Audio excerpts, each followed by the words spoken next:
une possibilité de sélection est la sélection par localisation. C'est un type de sélection qui est très performant et qui prend les géométries de deux couches en même temps. C'est-à-dire on sélectionne dans une seule couche, mais sur la base des géométries qui sont dans une deuxième couche. Donc comme exemple, on va faire une sélection de tous les bâtiments qui sont à l'intérieur d'une commune précise chez la couche des communes ici. Donc c'est les communes de toute la Suisse. Donc je vais tout d'abord sélectionner manuellement une des communes, peut-être celle-là. Je vais vite aller regarder de quoi il s'agit. Donc table d'attributs, sélectionner ce qui est affiché, ce qui est sélectionné.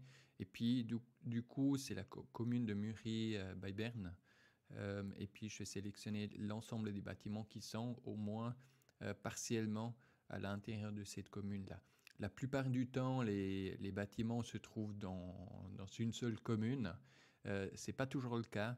Il y a des bâtiments qui se trouvent à cheval sur deux communes, voire sur deux pays, ce qui arrive aussi en Suisse.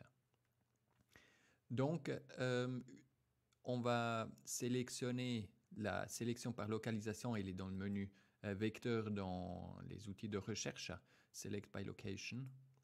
Et puis là, je vais sélectionner les entités des bâtiments et puis qui intersectent avec les communes et uniquement les communes qui sont sélectionnées.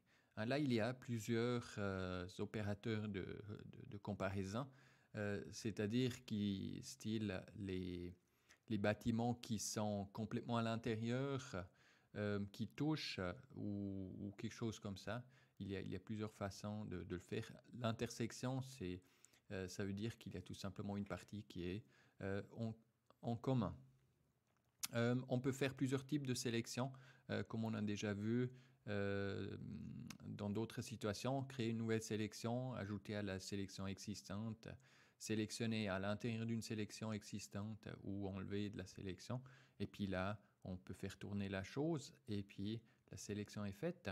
On peut cacher les communes et puis du coup, le résultat est visible ici sans problème. Ça marche aussi avec des lignes. Style, on peut sélectionner des routes qui passent à travers des forêts ou des choses comme ça, mais le principe reste exactement le même.